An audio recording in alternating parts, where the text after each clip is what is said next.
এতিয়া আপোনালোকেতো দেখিছে বহুতৰে বিষ হয়, আঁঠুৰ বিষ হয়, তাৰপিছত কঁকালৰ বিষ হয়, কঁকালৰ লগতে আপোনাৰ নাৰ্ভৰ ভৰিলৈকে বিষ হয়, তেনেকুৱা বহুতখিনি।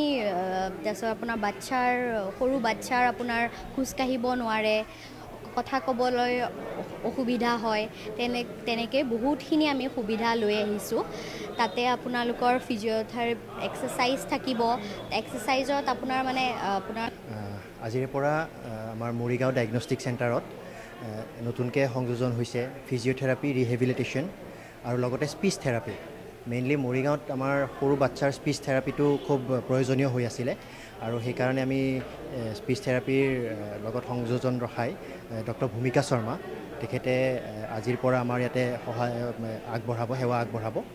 আৰু আমি মৰিগাঁওবাসী ৰাইজৰ বাবে আমাৰ